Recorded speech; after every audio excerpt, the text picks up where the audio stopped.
She put a pot for she hair and gone. Them a the first one out on the dam.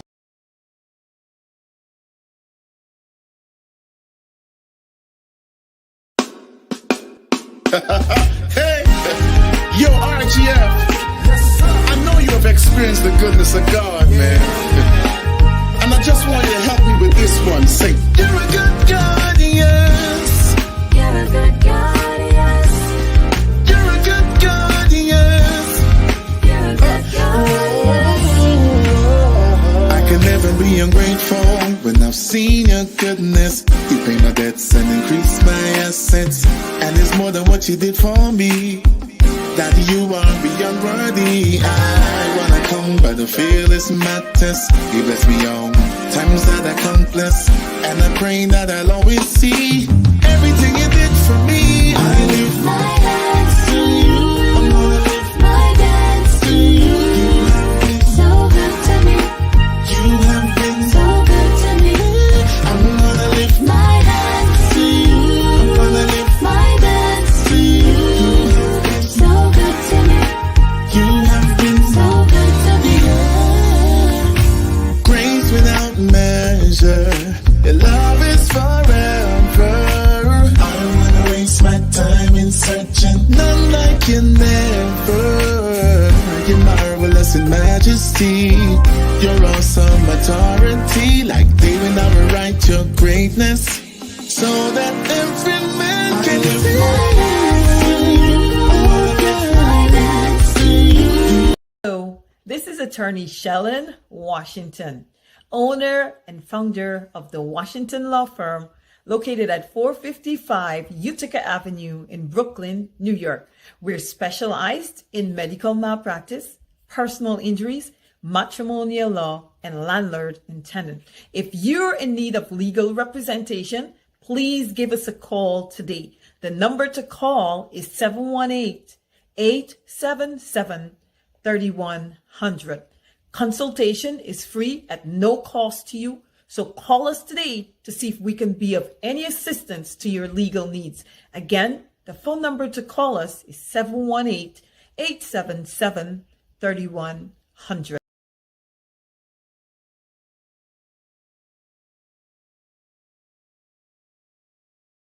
If you are looking to have your statutory declaration, affidavit of income, identity, damage or lost passport, lost license, tenancy agreement, agreement of settlement, power of attorney, last will and testament, and certification of documents, then you need to visit the Alistair Collins firm, located at the Killian Mall, 162 Lamaha Street in Georgetown, between Camp and Waterloo Street. Alistair Collins is a commissioner of oaths and a justice of the peace. Make certain you visit him or call for more information at 649-6410 or 685-6448 or 503-1451. And there's adequate parking available.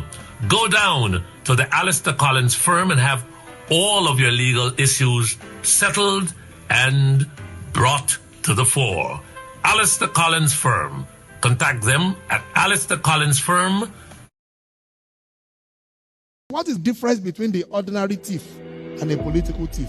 Number one, the ordinary thief steals your money, your bag, your watch, and your jewelry, isn't it?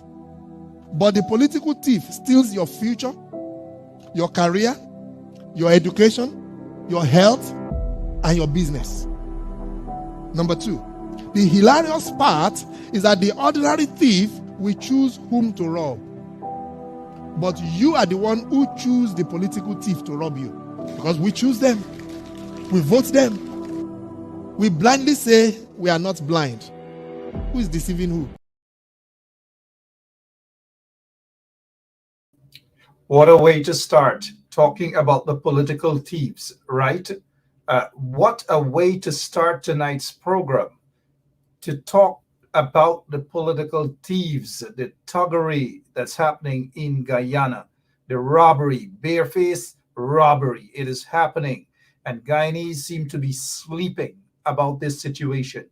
Because if you don't wake up now, billions upon billions of dollars, yep, I repeat, billions upon billions of dollars will be removed. And once it's removed and it goes into the hands of corrupt politicians, political thieves, those who sit down and allow treason, yep, treason to be committed upon that beautiful country. I don't know what else to say about that, but let me say good evening to all of you and welcome to Straight Up. My name is Mark Benchop. We will rock and roll for 1 hour this evening. Lots of things we can talk about, lots of things we want to talk about. As in the beginning, you heard about the political thieves, right? That's what it's about, the political thieves, those vagabonds who are in office. Now, in office under questionable circumstances, mind you, under questionable circumstances, like a thief in the night or like thieves in the night. They bulldoze and they basically bully their way into office. So, like I've said, it's no democracy that is happening there. And so when you have this oil fund, the oil fund that they just want to dictate and decide how it's going to be spent, who will decide how much will be taken out of that fund. I don't know, but that is thievery. It's probably more than that. You want to use some other descriptive adjectives. Well, we can't do that on this show because, you know, we broadcast via 107.1 FM. So we've got to be very, very careful with that. But with this robbery that is happening, this barefaced robbery, look, it's time. And I'm repeating, because a lot of people talk. They talk on social media. They talk on Facebook, of course, part of social media, about boots on the ground, and they express themselves, their disgust as to what's happening in the country. And then when time comes to put boots on the ground, you can't find them. You don't know where they are. And I'm talking, this is years of experience with these folks who seem to think boots on the ground is only on Facebook. But something is coming up shortly. Boots on the ground, but be careful. The COVID-19 pandemic is still real. It is alive. Somebody may have sucked their teeth right now in their basement. When I said COVID-19 is real, they probably sucked their teeth. It is real. All right, we have coming up shortly, no stranger to you guys, Ganesh Mahi Paul, Member of Parliament, Honorable Member of Parliament, Honorable Member of Parliament. He was once co-owner of Benchop Radio. He got kicked out by the board of directors. We said we no longer want Ganesh as part of the management of Benchop Radio. All dolled out, all dapped out with his nice orange shirt. Ganesh, good evening to you, Honorable MP. How are you? Good night, Mark. Good night. I didn't know I was kicked out, but as I said before, you still owe me that check. Yeah, good to see you. And I'm sorry How are you doing? I'm sorry that I've made that announcement publicly that Board of Management actually expelled you from Benchop. Yeah, you know, I hope people don't run away with that as any serious thing. Ganesh did his stint here. Hopefully he will restart soon. He asked for some time out. He got some time out. He has to return or else somebody will take up his spot. Honorable MP, I know this is busy season, busy time in Guyana, lots of flooding all over Georgetown and some other places. Outside of that, before we get into the real topic of tonight, how are things in Guyana with the flood, in Georgetown especially? Well, without a doubt, there is unprecedented rainfall. So Georgetown is known for flooding. However, I think that the focus should have been on ensuring that our drainage canals and so on are well kept, preparing us for the rainy season. And that is the problem I have with this administration. They were not doing the work that is needed to be done to prepare the country for these rainy seasons. Rainy seasons are not new to us. We know the May, June, December, January time, we would get the rains. But unfortunately, there was no preparatory work that was done. And now that the rains are here and places are flooded easily, they have to dole out large sums of money and give it to contractors, so at exorbitant prices, so that the work can be done. And people are not stupid. We know that that is done with a clear intent, and that is to ensure that they get their drawback and so on.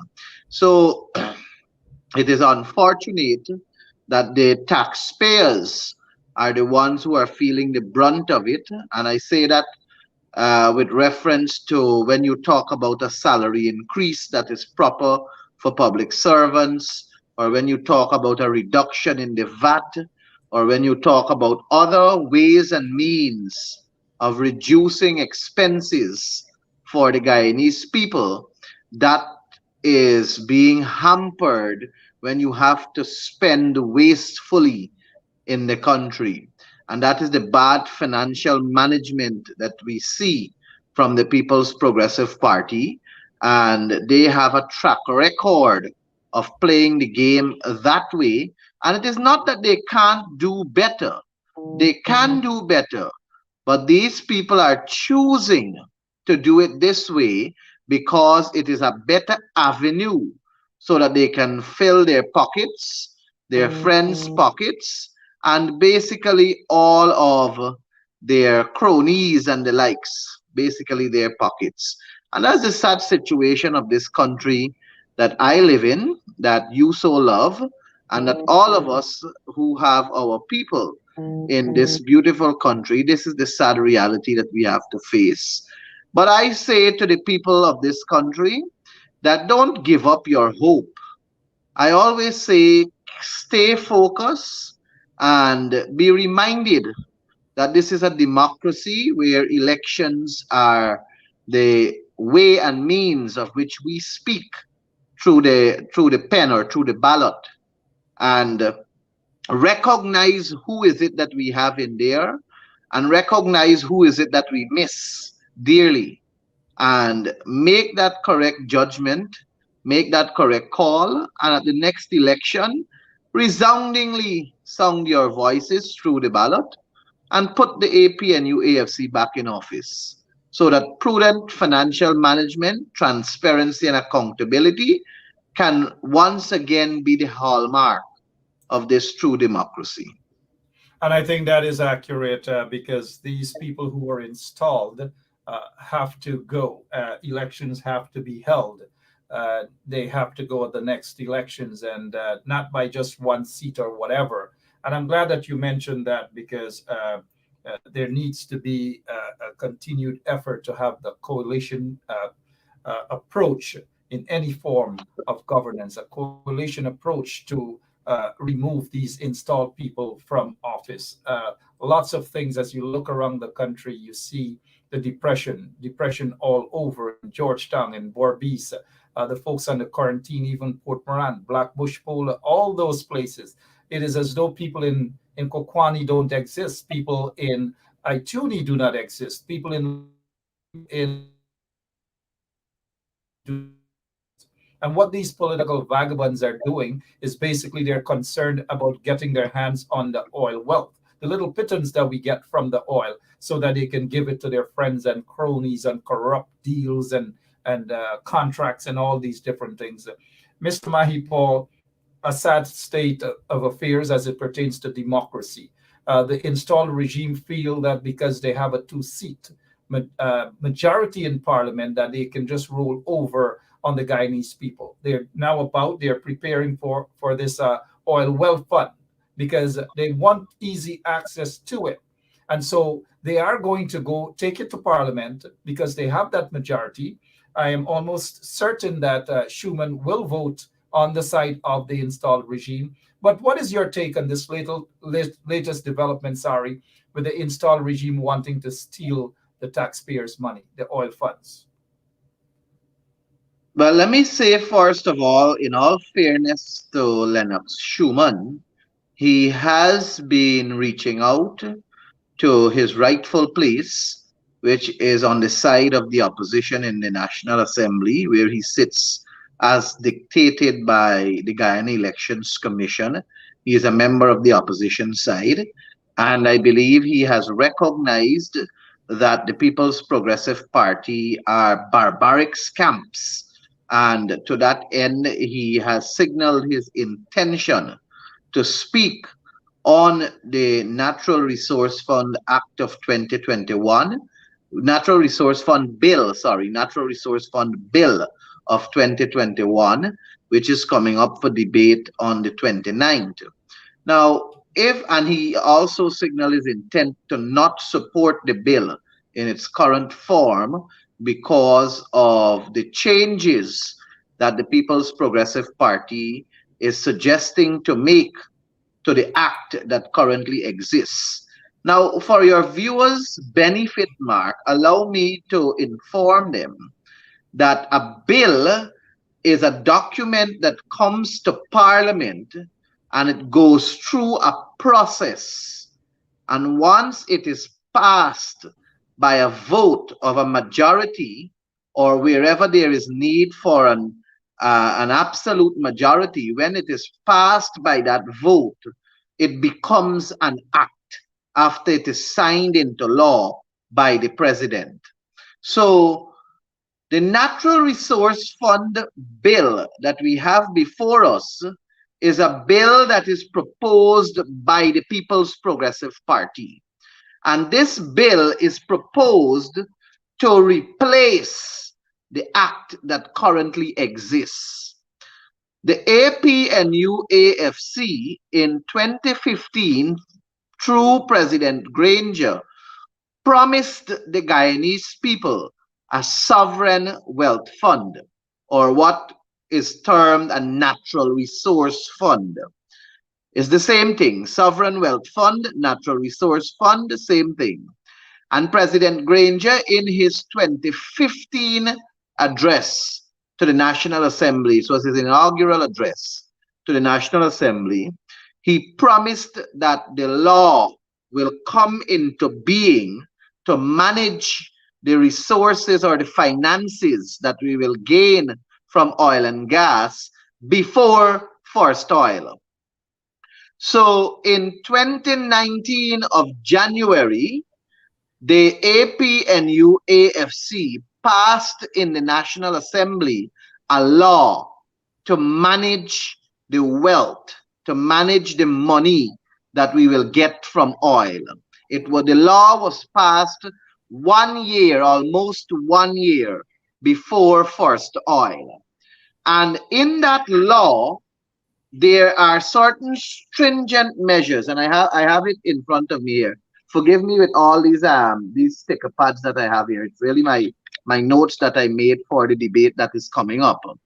In this law that was passed by the APNU-AFC, which was assented to by President David Granger, it is really some stringent measures to ensure that there is accountability and transparency for the people's money. Because the money that we are getting from oil, it belongs to every Guyanese. And we have to ensure that there are proper management in place so that the spending of this money will be not questionable, or it will be very, very intact to promote transparency and accountability. And one has to understand, Mark, what really is the objective of the Natural Resource Fund. It is like a separate set of money that you will have where millions, billions, even trillions of dollars will be inside. It is like a second economy, if I may put it that way. So our country will have the consolidated fund, which is the monies that are garnered from taxation, garnered from revenue coming in from gold and diamond and forestry and agriculture and all the likes. That is the consolidated fund. And it is monies that are in there that we derive our budget from. And that's how come we get a budget. And now we also will have the Natural Resource Fund, which is a separate account that will be held in a bank in New York. And this bank will hold the money that belongs to Guyana. And we have a law, a separate law that is put in place primarily for the management of that fund.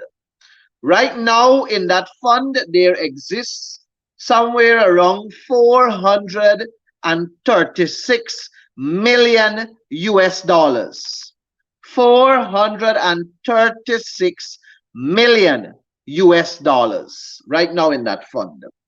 And the objective of that fund is to ensure that we save some money as a country. We save some money for the future generation. That is absolutely necessary. And we have to also deal with stability issue, in the sense that if prices are fluctuating and sometimes prices of oil may drop, sometimes prices of oil may go up, we have to ensure that we deal with stability issue to ensure that we have monies put aside in cases of emergency. And the third reason why you want to ensure you have a natural resource fund is basically to speak about development, developmental agenda that speaks to infrastructure, better roads, better bridges, sea defense, and the likes. But we must never aim at using out all the resources or all the finances that is in the natural resource fund, because it is there for the purpose of sustainability. The future generation must have an equal opportunity to benefit from the oil resource or the oil funds or the oil and gas money that we're getting. And that is primarily why it is important for us to have this natural resource fund in place. We must not make the mistake of spending out all of our resource that we gain from this oil and gas sector. We have to cater for tomorrow. We must learn from the mistake we made with sugar, we made with gold, and we made with bauxite. I remember at one time sugar was carrying a high price, even rice, even bauxite, even gold. They were carrying high prices. When we were making the money from them with these high prices, we end up spending it out. And now those very industries are looking for survival. And because we spend out all the money, we don't have the money to really invest and put them back on their feet. Instead, we have to tap in to other sectors, and we're ending up punishing an entire country. And a clear example is the sugar industry. We end up as a country spending out our monies that we gain from sugar, and now we have to keep doling out billions of dollars into the sugar industry, much to the disadvantage, much to the dissatisfaction, and much to the entire bad of other sectors of our country. So we have to be careful of doing that, and we don't want to redo it. You see, Mark, the bill that I speak of that the PPP is bringing, they want to remove what currently exists in terms of protecting this money. The APNUAFC has in place in this act, the act is the law that exists, and the bill that the PPP is bringing is the bill to replace this act. So they're basically saying, let's done away with this act, and they're going to bring their own bill. And they are looking to remove an oversight body. 1 second, Mr. Mahi Paul. One of the reasons that they want to remove that is, as they claim, to make it easier for them to access the funds. And in order to access the funds, they basically, as it is right now, the law says they have to explain, and it has to pass by a majority of those who sit there. Now, the PPP doesn't want to go through that stringent measure in terms of accountability. They just want to dip their hand into those funds without any form of accountability. That is why they're heading to Parliament on Wednesday to change that. And there's nothing going to stop them from changing that. They have a majority in Parliament. You guys could talk until God in heaven knows till cow comes home. They are going to pass that. Schumann's one vote, if he decides to vote or abstain, an abstention is kind of like in against it anyways, they still have that 1 seat majority to be able to pass that bill. 400 and something million. Yeah, but Mark, go ahead. You are not wrong. You are not wrong. But if the Guyanese people want it to not pass, then they have to stand up. They have to sound their voices. They have to decide whether they want the PPP to pass a law that can basically promote legal thievery. They have to decide if they want that. The most we can do, who are sitting there in the National Assembly on the side of the opposition, is to represent their interests to the best of our ability. And we are overlooking what is it that the PPP is doing, and we're calling them out for what they're doing. And in numbers, there is strength. And I know that there are a number of people who are calling for protest action on the day, the 29th at 10 o'clock in front of Arthur Chung Conference Center. I was looking at a program promoted by Glenn Lal, where he said he will be there with his picket, with his placard. And if Guyanese really and truly want to send a message to this installed cabal that is sitting in the National Assembly with a 1-seat questionable majority, and they want to send that message strong, then they have to get off of their laurels and go and send that message. It would not be done only on social media, where people are opening their mouths through typing on their keyboards to say, yes, I agree, or no, I disagree. They have to put themselves on the ground. They have to confront these people peacefully, mind you. I am not promoting violence in no way or form. Peacefully demonstrating their non-acceptance of this piece of legislation that will only give the PPP the authority to put their hands on the monies that belong to the people and spend it in a willy-nilly fashion as they would see fit. This bill that they are promoting here, there is a clause in this bill, Mark. There's a clause that states, let me quote it for you. In the fiscal year that this act comes into operation, notwithstanding the provision of subsection 1 and of the first schedule, the ceiling of the amount that may be withdrawn shall be the total balance accumulated in the account described as the Natural Resource Fund, as at the date that this act comes into operation. So what that is basically telling you there, Mark, and if you can see it there, I highlighted it. What that is basically telling you, Mark, is that when this bill comes into law, what it is really telling us is that the first action for the first year, the PPP gonna draw out all the money or the NRF. All the money that is currently in the Natural Resource Fund, the PPP will draw it out and put it into what they claim to whatever means or they find necessary. And if we want to sit down and take that, and if we don't want to get out there and sound our voices and let the international community see that the PPP is nothing else but a rapist on the Guyanese people, and they're raping the treasury, they're raping the Natural Resource Fund, then we will have to accept it and move on.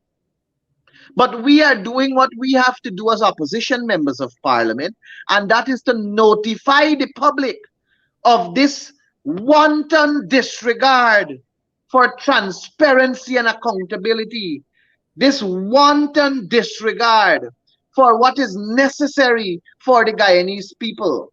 The APNUAFC, in the act that they passed, when they spoke about withdrawal, they were talking about withdrawing a portion. They were not talking about withdrawing every single cent. Look, it is here in section 22, withdrawal from fund. It says here the maximum amount that may be withdrawn from the fund in a fiscal year shall be a portion of the fund. That is what the coalition was proposing. That's what the coalition passed into law. You're breaking it down sufficiently for the listeners, including the PPP supporters who are watching. They're listening as well. And let's welcome them to the show where we edify them. They need to have a better understanding as to what is happening. They're not getting that truth from Bara Jagdeen or Irfan Ali. They can't get that truth from the propaganda PPP media houses at all. Now, here's my question to you, sir. Are you guys in the opposition heading to Parliament on Wednesday? Mark, we have to go to Parliament. We cannot stay away from the National Assembly and allow the PPP alone to speak on this important bill without us registering for posterity's sake our position. The Parliament has what you call a Hansard, and 50, 100, 200, 500 years from today, persons can go and research, and they will pull up that Hansard and they will see what is the position of the coalition on this matter. Let me tell you how important it is for us to be there. When we were debating the Walter Rodney motion that Gail Teixeira brought to the House for the third or fourth time, she brought a motion calling for us to adopt the findings of the Walter Rodney Commission that they had in 2014. And I went and I did some research on the Walter Rodney Commission of Inquiry. And Mark, you know what I found in the Hansard of the National Assembly? I found that in 2005, Gail Teixeira brought a similar motion calling for an inquiry into the death of Walter Rodney. And her motion was amended by the late Sheila Holder, calling for an international inquiry without delay. And that motion that was amended by Sheila Holder was passed by a majority of 17 MPs, of which 16 were PNC MPs and the one WPA in the name of Sheila Holder. 22 of them abstained from the PPP. They abstained. They did not vote in favor nor against a motion for an international inquiry without delay. And it so happened that the motion became a resolution in 2005, and the PPP that was in government refused to honor that resolution to hold an international inquiry without delay so as to ascertain the cause of death of Dr. Walter Rodney. And I said to the PPP in that debate that this is the record of the National Assembly that I pulled up from 2005 to prove that all of you on that side of the house are nothing else but scamps.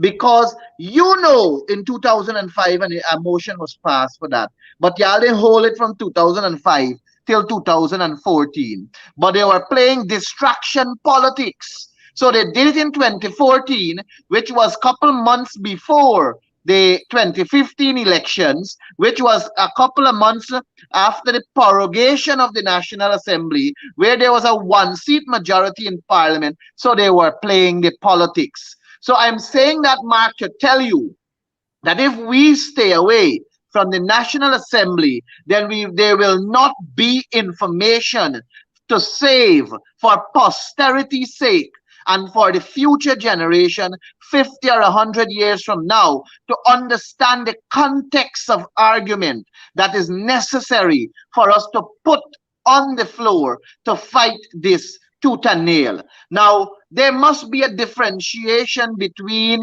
the political aspect of action that is necessary to send a message and the actual parliamentarians doing what they are put there to do, which is to ensure that they get the notes, the voice, the position, and everything else you want to call it into the Hansard on the floor and publicized around the world with reference to the position of this bill. I trust you understand me, my brother. Well, a lot of folks also understand where you're coming from. They expect when the vote is taken to the floor, they do not, I'm not sure, but people just want action, because if you have 50,000 people in front of that convention center to prevent this vote, I don't think the opposition parliamentarian would be needed in Parliament at all, because the people are the ones will be registering their disgust and their dissatisfaction with this proposal. No, well, when it comes to the voting, then a decision will have to be taken. But we have to weigh the situation on the ground on the day in question. I got you. And when we look at 31 opposition MPs, and if each of those MPs take 10 persons out there, I'm sure they can find 10 persons out there. I'm sure you can carry 5 to 10 persons, and do the math on that. You all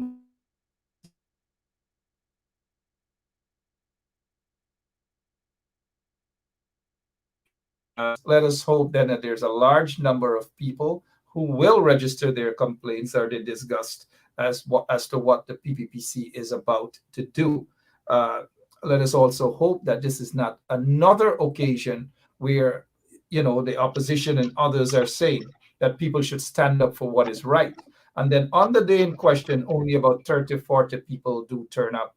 And most of the MPs and other people, newly elected central executive members and officials of the party, are not there. It's going to be a sad day indeed. And I can tell you this without being a pessimist, that other situations where scores of persons have been slaughtered under the PPP regime and people hardly stood up. But for this oil money that the PPP is about to thieve, let us hope people turn out in large numbers. Are you optimistic about that turnout, Mr. Mahi Paul? Well, I know that there were times when we called for action on the ground to stand up against the actions of the PPP, and it wasn't as expected. But I hope that this time they see that this is directly going to affect each and every Guyanese and even their children and grandchildren, because this thievery, this legal thievery that the PPP is seeking to endeavor and they're seeking to basically bring into being, will have catastrophic effects on the country and its people. And if this is not something to stand up for, then I don't know what is it that the people will plan to stand up for. But I believe that this distasteful act of the PPP must be condemned, and the people's patrimony must at all times be protected. And in order for us to ensure that, then we, the people, must speak, and we must speak loudly and clearly. As I always said to you, Mark, when these problems come up, we must dissect them, we must cut them in its embryonic stage, and we should not allow this act or this bill to become a law and then we are going to complain. We got to complain before, because we know what is it that is coming. Well said, Mr. I'm not sure. Yeah, go ahead. I was going to say that I'm not sure if you're going to give me the chance to close now. No, we wouldn't give you a chance to close as yet. You still have a few minutes remaining because lots of important things to discuss. Mr. Mahi Paul, let me say that this is one program that you come on, you wouldn't get your way to close at all. You're going just fine in explaining to the people, and we all do appreciate that. So what are the plans for Wednesday as it pertains to calling the people out, Mr. Mahi Paul?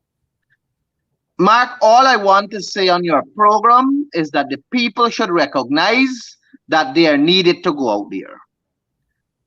They are needed to be on the ground to send a message. They are needed to register their concern. And again, I am saying peaceful picketing, peaceful protests, standing up with your placard, sending a message, whether you want to say it or let it be read from your placard peacefully. I am not going to call for no action that is going to lead to behaviors that are unbecoming. The law of this country permits people to protest peacefully. And I am asking Guyanese to recognize that this is a situation that requires peaceful protesting, that requires us to send that message. One of the things I oftentimes hear you guys in the opposition do have to spend a lot of time trying to clarify that protest is going to be peaceful. Call a protest. Nobody calls a violent protest. People call a protest.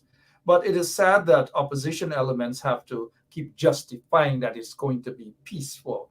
I'm just getting tired of that. With all due respect. No, but we have to. Here's why. Because when these PPP vagabonds call a protest, look what they do.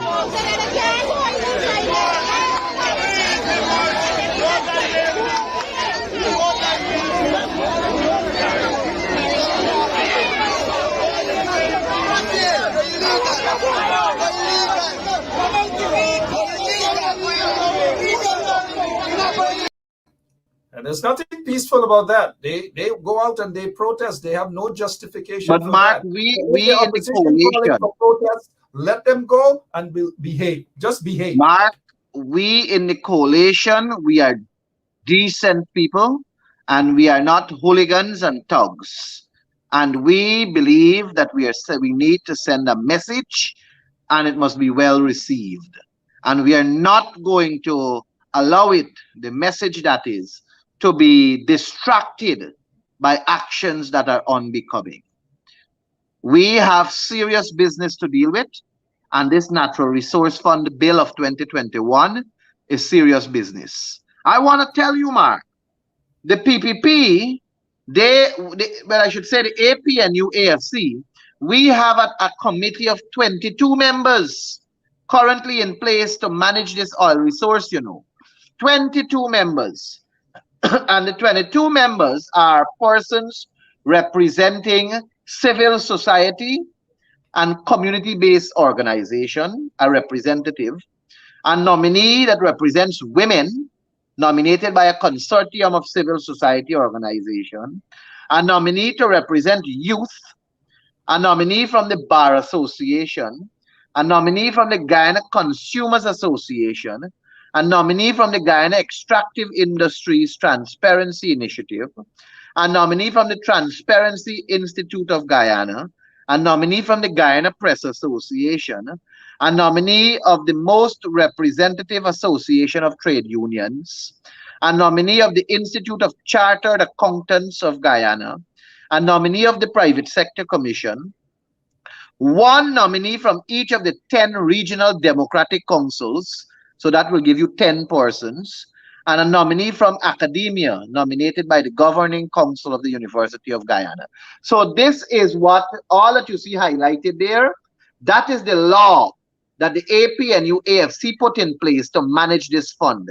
22 people, and all are expected to be non-politicos or non-political people. They must not be political persons, and it is not the president or a minister or anybody that is politically associated to a party that will have to select them. They are selecting their own people from the organization they come from. That is the law that the coalition put in place, because we wanted to have a wide cross section of representation. So when they sit at a table to deliberate on where and on what project these funds must be spent on, it is expected to be spent meaningfully for the benefit of the Guyanese people. You know what the PPP is going to change that to say? The PPP is going to change, look, I got it here. The PPP is going to change it to say, there shall be a board of directors of the fund, which shall comprise of not less than 3 and not more than 5 members, who shall be appointed by the president, one of whom shall be appointed chairperson by the president. So Irfan Ali, who sits on questionable votes, who cannot determine his true legitimacy yet in this country, he will be putting 5 people at most to manage the monies that we have in the natural resource fund, and he is going to determine singularly who those persons are going to be. And then when they talk about the oversight committee, they said that the oversight committee will consist of 9 people, and the 9 people got to be a nominee from the National Assembly. One is a nominee from the National Assembly. We know who controls the National Assembly, so obviously that person is going to be a PPP person. 3 representatives of the religious or community. Now, I don't know if they're going to choose them from the Guyana Hindu Dharmic Sabha, which is controlled by Vindhya Prasad, another PPP organization, or if they're going to go to CIOG. They'll choose one from bishops. Or if they're going to go to CIOG, or if they're going to go to Bishop CIOG, and the other one from the from Bishop Edgill's church. I don't know if that's what they're looking at. They said 2 representatives of the private sector. I don't know if one is going to be Jerry Govaya, who we know where his allegiance lie.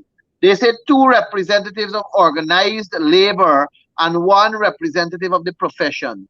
The point I am making, Mark, the coalition had in place 22 people, non-political. They were going to be selected from their organization. But here now, the PPP wants to put in place strictly political people. They didn't even say to themselves. Let me show you how wicked, stink, and dirty the PPP are. They didn't even say to themselves, let us put into this bill, in the eyes of transparency, accountability, good governance, in the eyes of ensuring that the people can still have a degree of trust or faith in us. They didn't even say, let us put in consultation with the opposition or in consultation with the leader of the opposition. Nothing of the sort. Everything that is in this bill that they are bringing to the National Assembly is singularly actions to be carried out by them for monies that belong to all of Guyana, for monies that belong to the people of Guyana. These people are demonic. These people are dangerous. These people are wicked and conniving, and these people cannot be trusted. And if Guyanese can't find it to pick themselves up and go out there at the Atachang Conference Center at 10 o'clock on Wednesday to send a message to this cabal, this regime, this installed administration, that they cannot go and spend out our money loosely and wastefully and wantonly. They have to do it with a prudent, sustainable fiscal management. That kind of a way is what we're talking about. And if we're going to sit idly by and allow this to go through, then can't eat we did. I'm looking at some of the comments, and some persons are asking whether an injunction can be filed. The answer to that is yes, an injunction can be filed anytime, whether it's going to serve a purpose, whether it's going to be useful. In this situation, it cannot be useful because the judicial branch cannot interfere with the executive branch and legislative branch. The legislature. Whatever bill is passed in the country, it has to be passed in Parliament, and the judiciary cannot interfere with that process. So an injunction would not serve its purpose at this point in time at all. And I think Jack Deere and them, they know that. Now, one prediction though, Wednesday morning, you guys are going to see truckloads of police barricade the place, maybe all the way to Sheriff Street, way back over to UG, past UG Road. It's going to be barricade. They are already afraid of that. Let me just warn you guys about that. The PPP, they're doing their homework, right? And this is not to scare people. I love to see protest because that's the only time, well, one way that you really have actions or things change, especially with a regime as the PPP, a brutal regime like the PPP. But let us see what happens on Wednesday morning, though, really. But 4 point something, nearly $5 million US in that account that the PPP wants. It's hands on. And we know what happens when Jack Deere, when Irfan, and those folks get their money. Not 5 million, Mark, not 5 million. Correct that figure. 500. 436 million US dollars. I'm corrected, but I say that to say that the ExxonMobil gave the regime a bill of $9 billion. So that money that the Guyanese people have in that account, guess where it's going? Guess where all of it is going back? I don't know, man. I just thought I'd bring that up. Mark, but with all due respect to you, I do have to finish off my research. I do have a lot of work to finish off. Sure. So I want to ask you for an excuse. I did indicate to you. You have given us more than enough. But your closing remarks, though, in reminding people about Wednesday protest. And please do not spend another 5 minutes saying that it is going to be peaceful. We know it's going to be peaceful. But go ahead. Mark, all I will close and say is that the ball is in the hands of the Guyanese people. They have to decide whether they will pick up the ball and bowl it or whether they are going to throw it away to get the wicket. They have to know how they're going to handle it. That's all I'm going to close and say, because but you know, before you go, Honorable MP, the people want to see the players, those who have been elected to kick the ball. They want to see those individuals in their numbers kicking the ball, the leadership of the coalition. They want to see people like you and others on the ground kicking. No, I will be there. I will be there. I will be there, Mark, but I also have to present on the bill. So I cannot be at two places at the same time. But I do know that there are members, leading members of the coalition that will be there. I know that there are leading members of other organizations, including civil society, that will be there. But Sure. It's just that the numbers can only come once we all recognize the need for it. Well, so the what ball is in the hands what of I'm the guys. saying, the numbers start right there with 31 of you guys in Parliament. The numbers start with all of those recently elected. Who's that, Irfan, by you? Somebody calling you at the gate? No. I was actually writing something on the desk. Oh, I heard something barking. Sorry about that. And so they want to see leaders, elected officials out there. I hope that the 31 of you guys are going to be there and some are not going to be out in their air-conditioned office and all these different things. I'll be watching. As I indicated to you, Mark, as I indicated to you, we have to also consider the people who have to present on this important bill. We have to consider that. Suppose the people stop you out from presenting. Anyways, I'm being naughty. But look at the sort of comments coming from this individual. Mark, why do you not come Guyana, okay, and protest? You sending people to get hurt. You see the mindset? People sending people to get hurt by whom? Come on, Mark, Nick. I want to thank you for having me on your program. It is always a pleasure. I'm not sure if I'm going to come back before the year is out, but just in case I don't, allow me to extend a productive 2022 to all your viewers, including yourself and the management of Bench Cup Radio 107.1. I trust that everybody had an enjoyable Christmas. Mine was spent researching this bill and researching the the other one, the local content bill. And I focused heavily on that because I believe, as a servant of the people, their job is priority. I want to extend warmest greetings to everyone for a productive, peaceful, and a prosperous 2022. May 2022 be a better year than 2021, and may we hopefully see better management in the way our country is going, and hopefully we can get a clean voters list as early as possible so we can return to the polls and boot these vagabonds out of office. Thank you very much, Mark, and do have a pleasant rest of the evening. 30 seconds. And 30 seconds. happy 2022. 30 seconds before you go. For 2022, I wish you, your family, and everyone all the best. For 2022, the people want to see real boots on the ground. For 2022, the people want to see real action. The time has been too long overdue for the PPP vagabonds to be getting away with what they have gotten away with. God bless you. God bless your family. And thank you for being on with us. Thank you, Mark.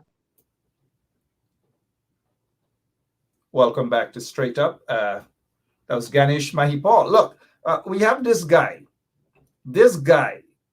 Lekram Rankilawan. Now, protest doesn't have to be what this rascal is saying, but come Guyana, why you not in Guyana, sending people out to get hurt. These trench crappos, oh father. So with that said, I need to take a quick Coca-Cola or something like that. We got to give him an award. He got to get an award. This chap.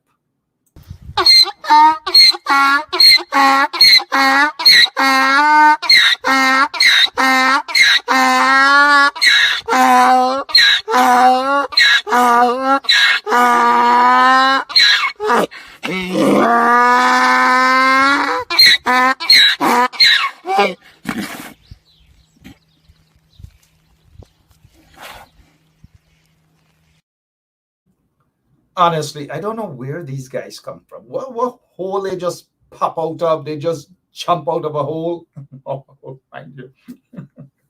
Right? They just jump out just like the brushuk from trench car. I don't know. And look at the silly things they say. But let me remind them, though. Let me remind Jack Deere. Right? In fact, someone sent me an interview that Jack Deere was, I wouldn't even say that he was being interviewed by a knucklehead. What's his name? Critic or whatever his name is. That wasn't even an interview. It was just a rumshop setup kind of gaff, in which it was funny that of all person, Critic is talking about social lunatics on social media. I'm like, who taught that guy that word, lunatic? And when was the last time he watched into the mirror? That guy is just basically a flat-out hustler. Yeah. And Jack Deere sat there with him and lied upon lied. He talked about racism, but, and I've noticed Aubrey Norton, the leader of the People's National Congress, did a quick kind of response. But Jack Deere has to remember, though, the days, many, many years when they had no Afro-Guyanese as part of the diplomatic corps. Absolutely none. None whatsoever. So Jack Deere is the last person to be talking about racism, when in fact, scores of persons were murdered under the PPP regime through extrajudicial killing, through phantom squad, death squads, you name it.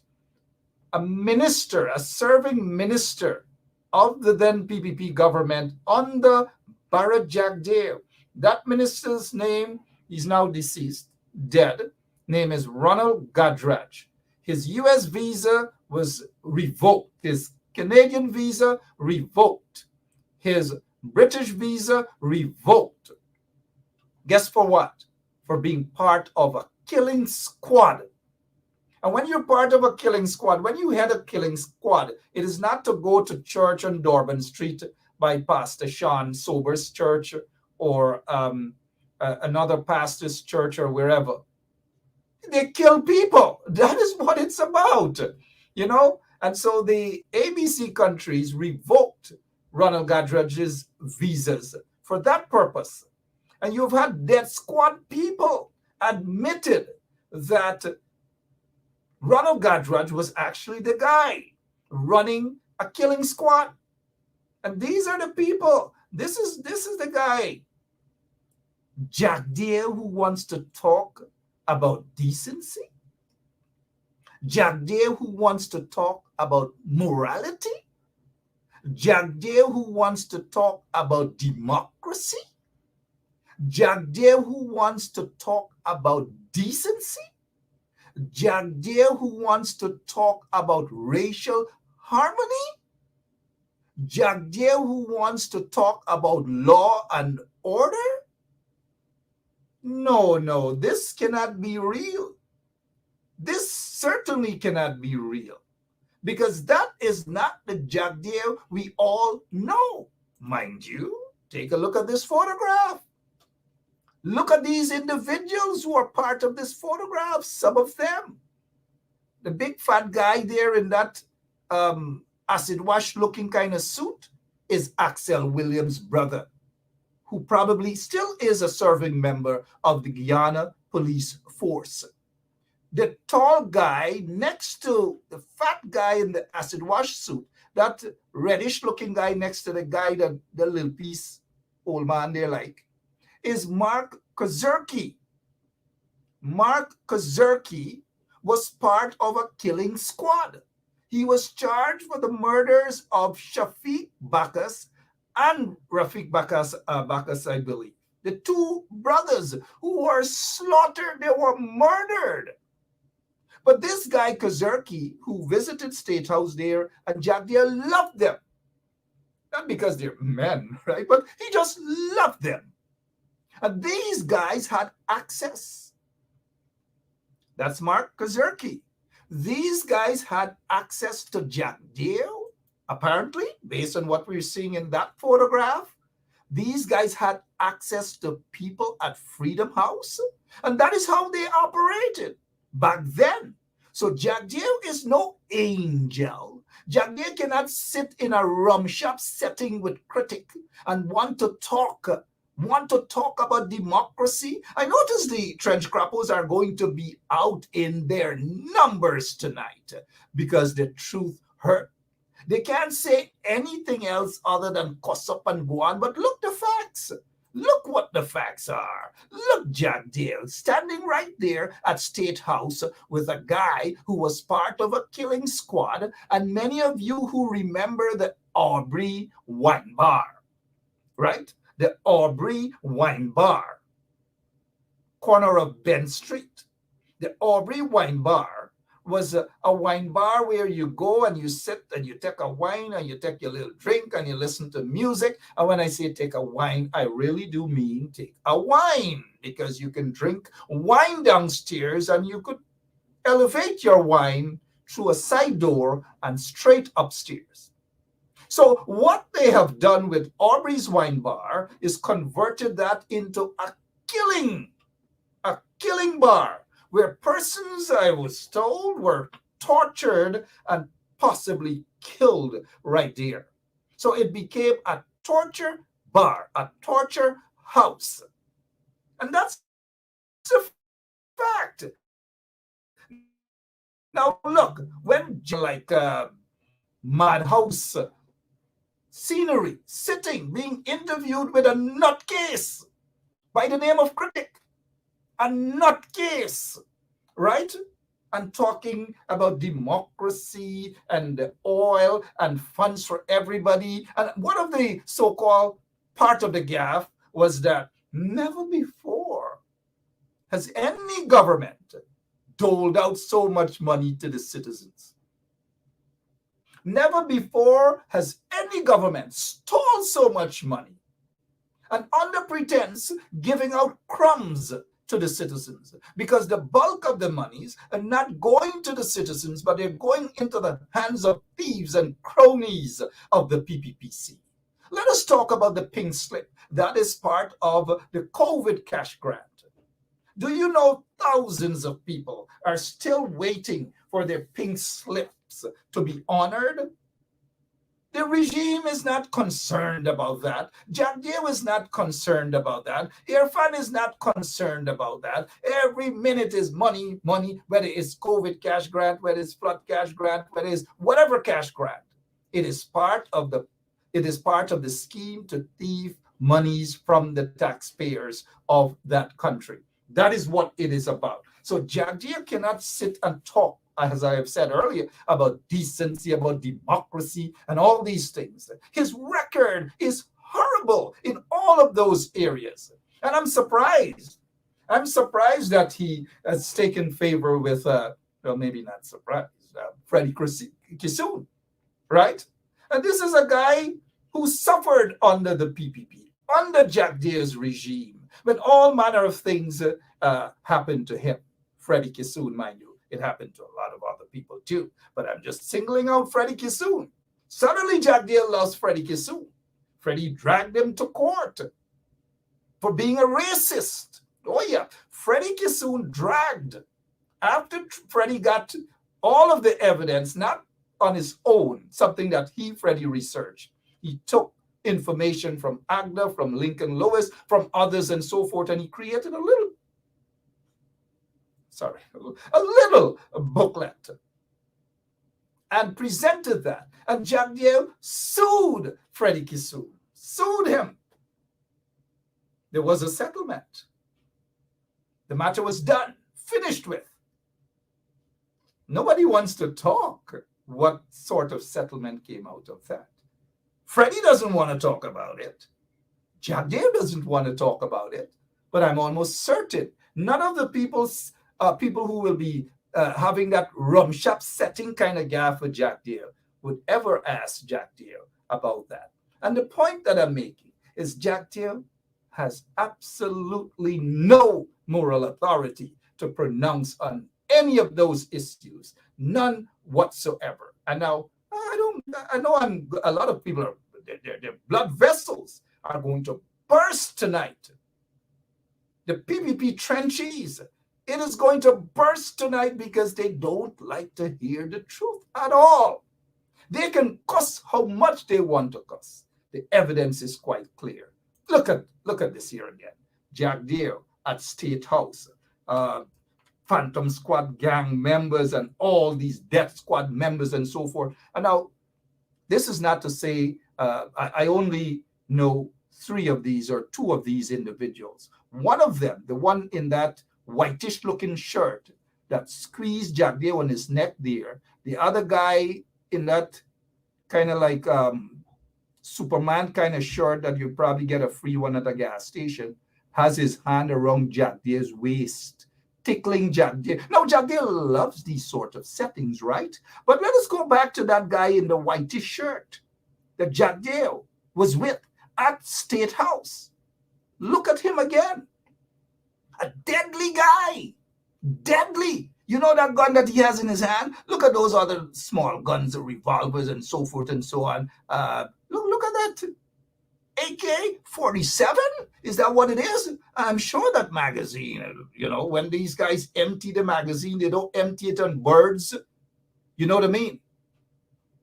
But anyways, this guy, after he was charged with 2 murders, Shafiq Bacchus and his brother, and Shafiq Bacchus gave a sworn statement, handed it to the then PNC, walked into Congress Place, gave that sworn affidavit to Robert Corbyn, who was then leader of the party. The guy was supposed to turn up at the U.S. Embassy or somewhere, not this guy, Shafiq Bacchus, but they allegedly hunted this guy down and they murdered him. And so when he and his alleged accomplice, Sean Hines, Sean Hines And then there was another guy who owned the funeral parlor, A and D funeral parlor, by the name of Ashton King. Ashton King was also charged for the murder, right? This guy, after he left the magistrate's court, guess what happened? He fainted. Yeah, bad boy, and guns. They can't take jail, they can't take lockup. Fainted. Couldn't take it no more, right? Couldn't take it any longer. And when he reached at Georgetown Public Hospital, couple days after, right? Couple days after, he mysteriously died. And guess when he died? Who was the Minister of Health? Let me see if you guys remember. Who was the Minister of Health when so many persons died, suspects died under questionable circumstances? I repeat, under questionable circumstances, Mark Kazerki died.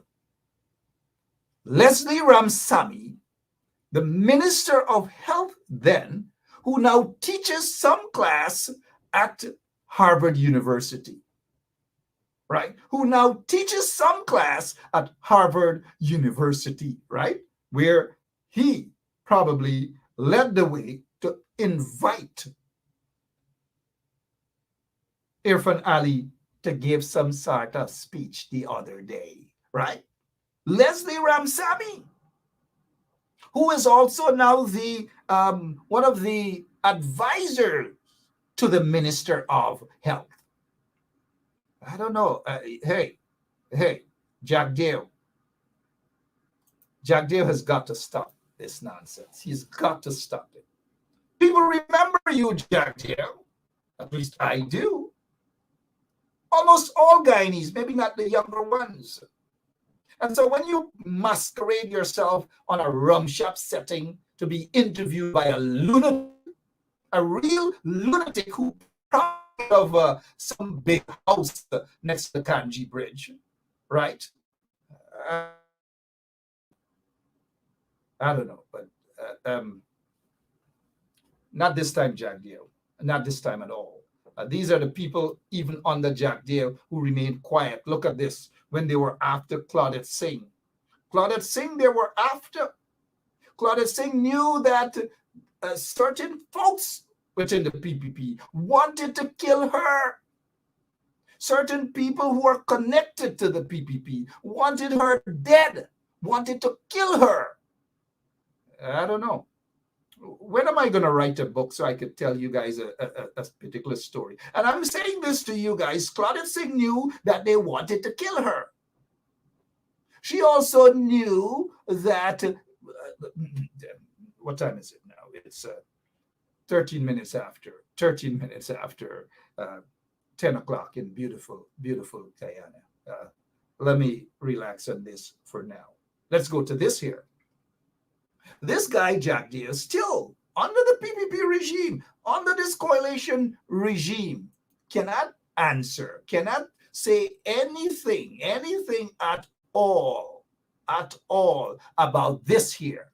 Orrin Boston, who was slaughtered, murdered, right, by a member of the SWAT team.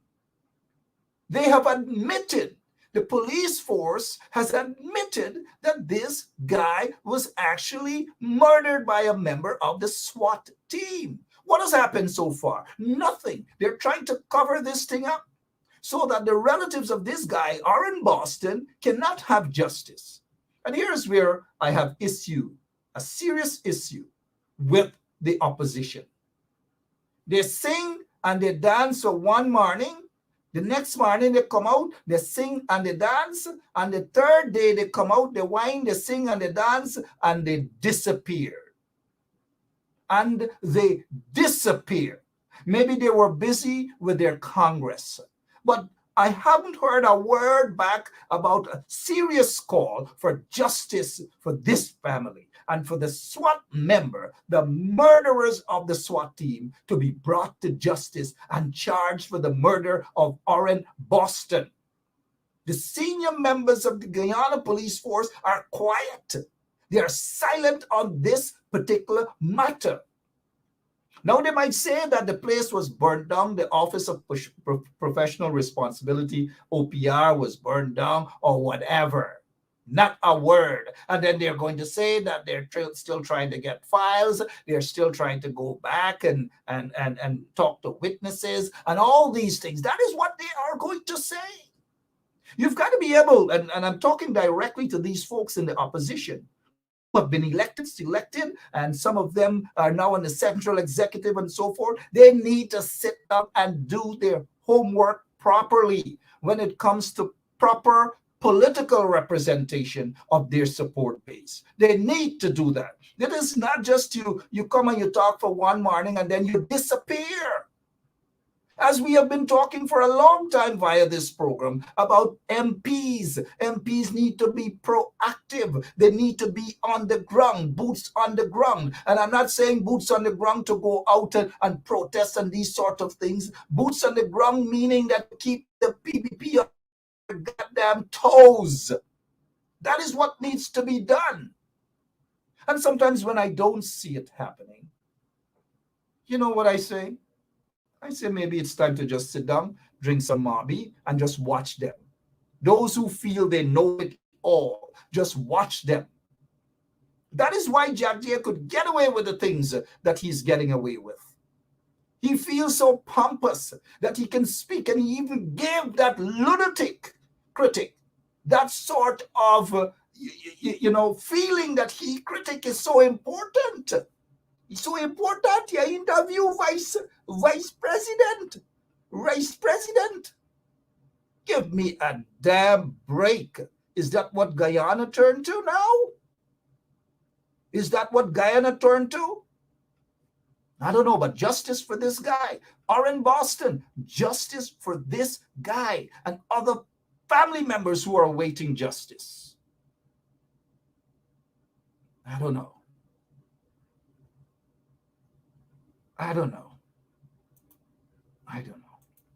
What Guyana has turned to now. You get business people pop up, got rich overnight, walking around, pushing their hands in their pocket. And guess what? Where's my 500,000 Guyana dollars?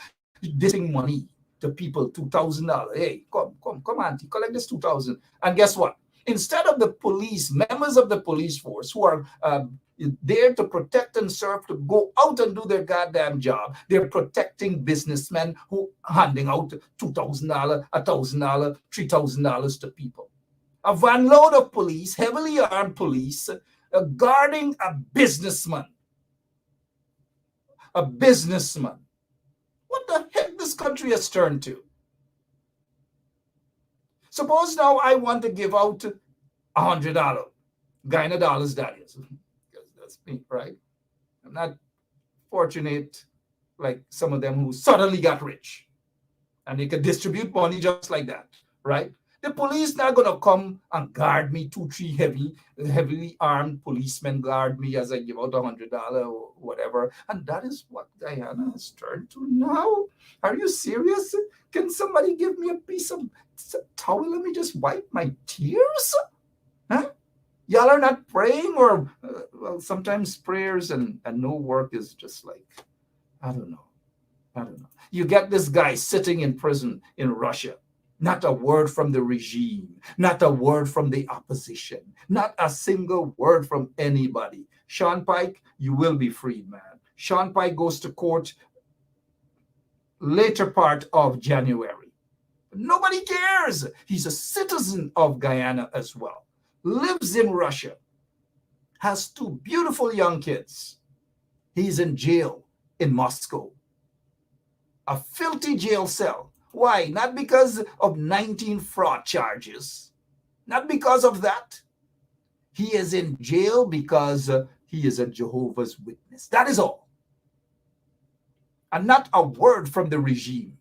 The last time Sam Hines was here, who sits there in Washington as Guyana's ambassador, he said basically, I don't know,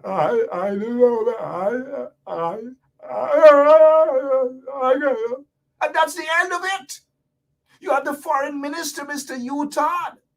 If you're listening, Mr. Todd, I have brought this to your attention on numerous occasions, Mr. Todd, and nothing at all.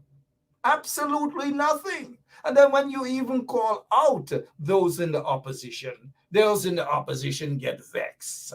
They get vexed. They're touchy. It's like you're not supposed to say anything about them. They get touchy. They're so sensitive. They stop talking to you. All these sort of things. Is that how you guys want to be politicians? Feeling that people got to hug you up, kiss you up. And if they say something that you don't like, to hell with those. That is not politics. And for those in the opposition who are like that, it is not going to get you guys far at all. Not at all. Politics is not about that. Even some who like you, guys in the opposition, expect some lashes. And expect some lashes from me. Expect lashes from 107.1 FM. Don't think it's going to be every single night praising and hugging y'all and whatever. And then when we're objective here, some of you in the opposition get vexed. Y'all bumps raise. And then some of y'all behave like trenchies also. We're not going to stand that. 2022, we're not going to stand that here on 107.1 FM at all. The people have to be represented and properly. And once the people are represented, guess what? I'm with you. I'm with anyone who stands on the side of the people of proper representation, proper fighting. You know, they don't like to hear that word fight. Maybe the word fight should be removed from the dictionary, right? Proper representation on the ground, boots on the ground. Not just jump on Facebook and talk about fighter and talk about representative, and that's it. And then you come back the next day, and that's it. Too much of Facebook fighting. Too much of virtual fighting.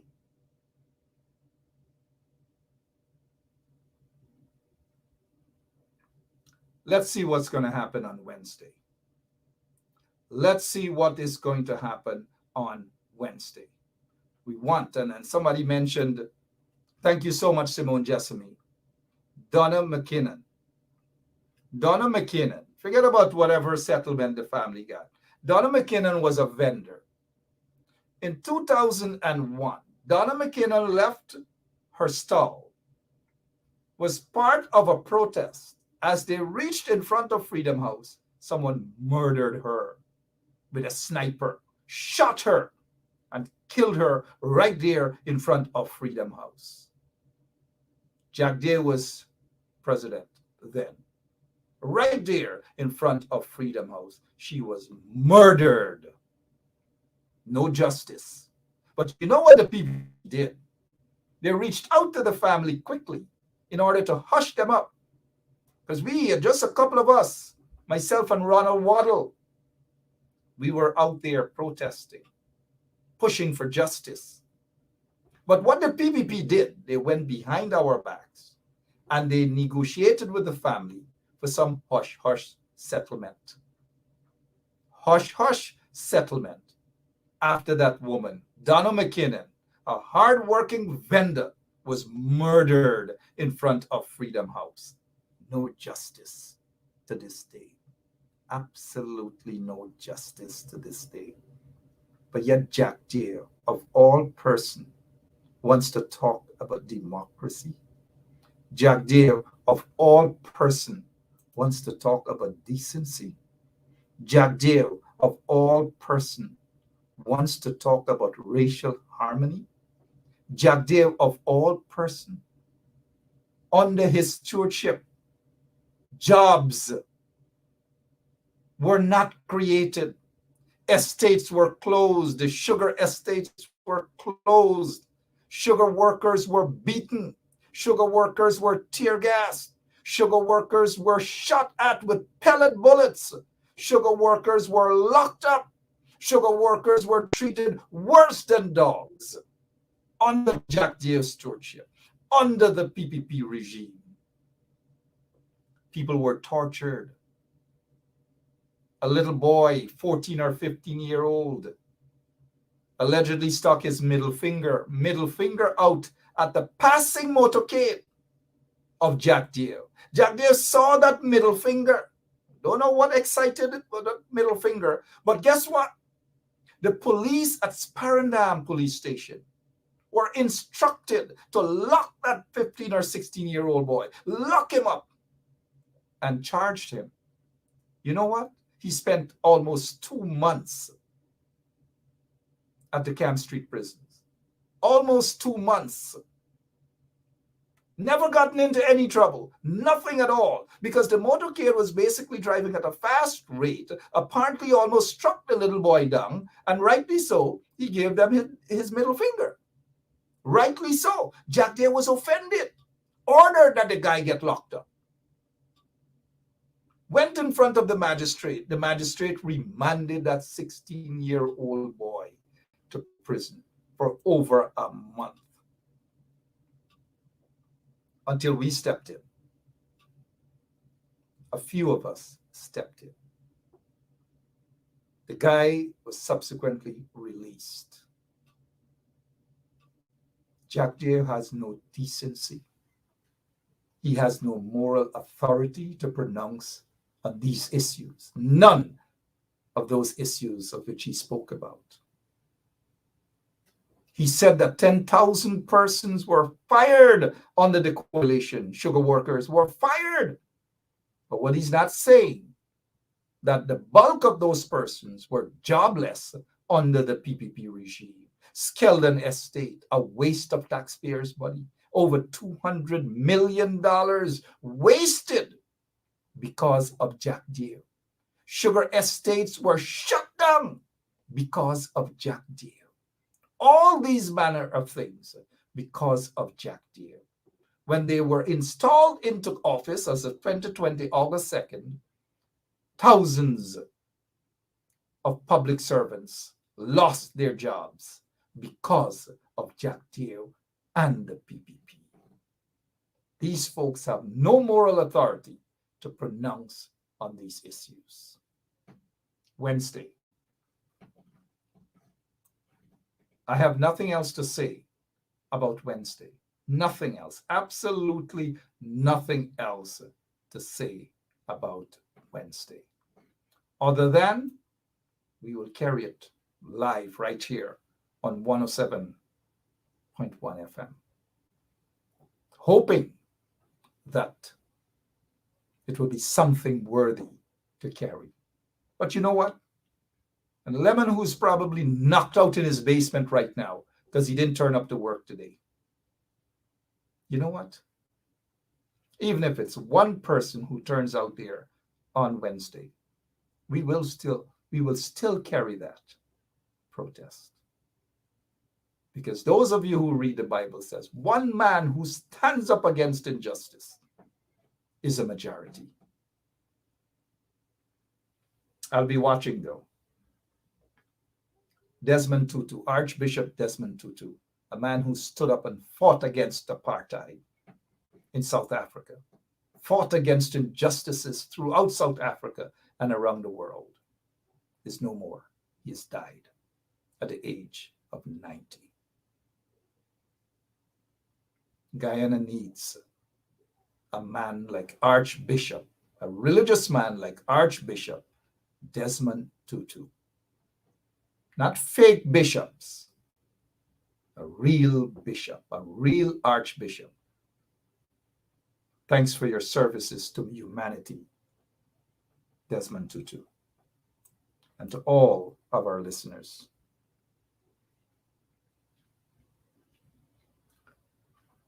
God bless you all. Pray for Guyana. Things are not getting better. And under the PPP regime, things wouldn't get better. Now, let me make this soundbite to Jack Deere and their finale. They have said that they plan on increasing their PR strategy to counter people like myself and others who do what we do right here on Straight Up. All I will say, bring it on. Bring it on.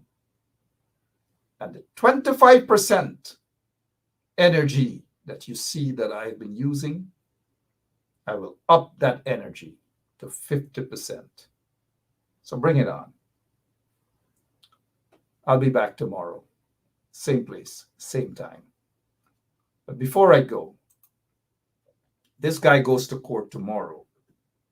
Former Minister of Finance, Winston Jordan, goes to court tomorrow. If you're not doing anything, feel free to stand in solidarity with Winston Jordan tomorrow at the Magistrates Court in Georgetown. What I want to say about the PPP, I will probably leave that for another show and other people to describe the PPP, how they rightly so describe them. This is my parting message for this evening. I hope they understand. I hope those in the PPP understand. This is my message. God bless you all, and I love you. This is my message for them.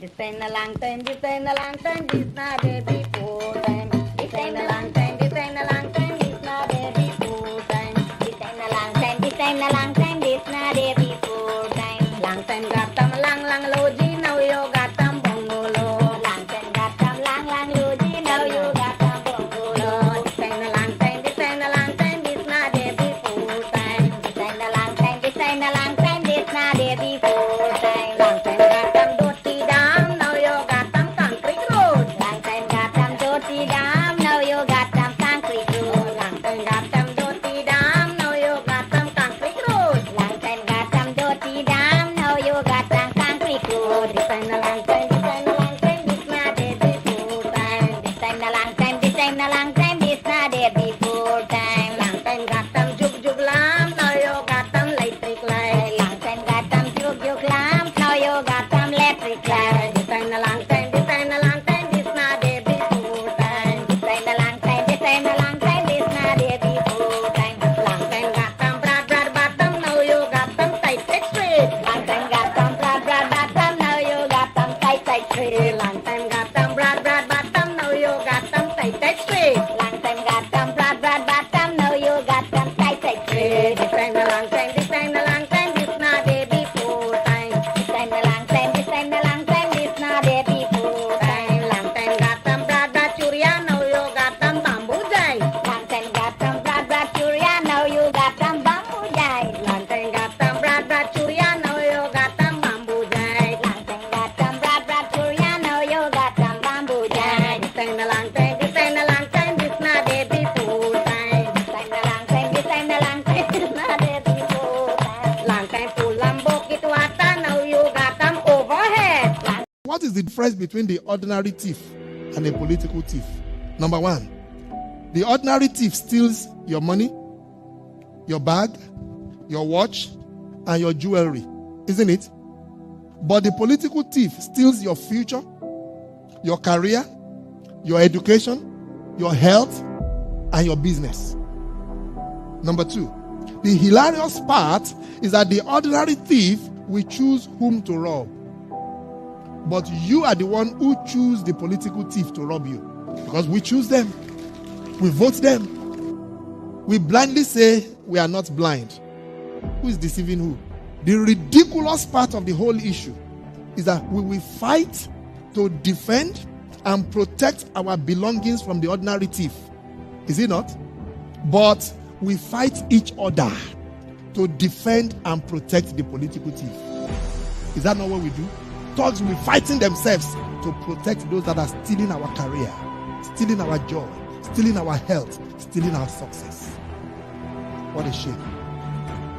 What a travesty. It calls for us to think and think deep. The stage we are in as a country is not a stage where you become an onlooker. You have become an onlooker for too long. You must get ready to put your hands to the plow and be part of the process. It's not just about PVC, carry PVC. You must be in the kitchen where it is being determined. You must be there where the decisions are being made. We are there in our numbers, they cannot outnumber us. But you leave it aloof. Oh, no, it's too dirty. It's a dirty game. And then the dirty guy is getting to the game of play. And you are there not showing up.